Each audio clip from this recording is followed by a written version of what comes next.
कोरापुट कोटिया परे एबे रायगड़ार सानलुकुटी गांव उपरे आंध्र रो आखि ओडिशावासी को आकृष्ट करने पुणी चलिला चाल। बिना अनुमति रे रायगड़ा सीमांत रे चली ब्रिज एवं रास्ता निर्माण काम।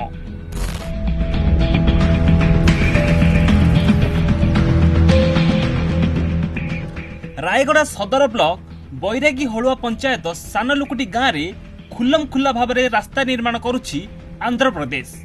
एही गाँ ठारू मात्र 500 मीटर दूर रे रही आंध्र सीमा।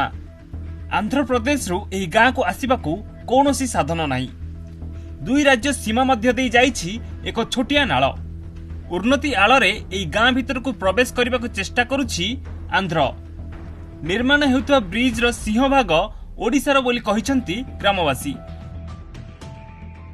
अवश्य से सरकार जानला जे आमर जो रायगड़ा ब्लॉक रु बा आमर कलकट वीडियो आ तहसील के वीडियो आगे आसिले देखिले एटा पर आमर ओडिशार करिया कथा सी आम कहीं आंध्र करेंगे सेटा भल ना एटा उठे दियो तो तुम काम कर से काम कर गाँव पिला गाँव लोक मैंने आमको रोड हेल्ले सुविधा हम पूरा बोलिकी आगुरी चाहिए आमर ओडिशा सरकार जानलू मना करदे।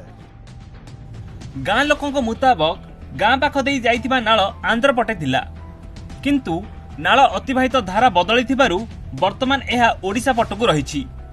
आंध्र प्रशासन एही नाळ को सीमा भाबे एठारे आरंभ करथिला रास्ता और ब्रिज निर्माण काम।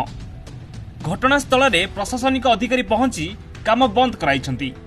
पूर्वरु बारंबार अभियोग परे रास्ता निर्माण हेउनथबा बेले आंध्र काम आरंभ करिबा परे जिला प्रशासन वर्तमान काम आरंभ करथिबा कथा कहिसंती गाँ लोके। सेपटे ब्रिज आंध्र सीमारे निर्माण हेउछि और रास्ता ओडिशा सीमारे निर्माण हेउथबा कथा कहिसंती रायगड़ा तहसीलदार। माने रास्ता भी करने इच्छा करथिले आंध्रा तेणु ओडिशा सरकार मना करदेबारु आंध्रा माने रास्ता काम बंद करदेले। आंध्रा गवर्नमेंट ब्रिज करछंती तापर बाकी सीसी रोड सब ओडिशा सरकार करछंती। सीमांत 9टी विलेज को ग्रस्त करिथिलु विथ बीडीओ आमर सुपरवाइजर और आरआई भी थिले जहाँ आम बेसिकली देखिलु लोक मान सहित आंध्र सहित आमर कौन भी एठी सीमा विवाद किसी भी नाही। ओवरऑल मोटामोटी भाव में आमर किसी भी विवाद ना शांतिपूर्ण भाव में समस्ते ओडिशा भोटर कार्ड ओडिशार आधार कार्ड ओडिशार समस्त सोशल बेनिफिट भी नौचंती। गोटे पटे आंध्र ओडिशा पशि पशि खोल कर साराणी एपटे राज्य सरकार निघा ना ए दिग दृष्टि देवा निहाती आवश्यकता हो पड़ी।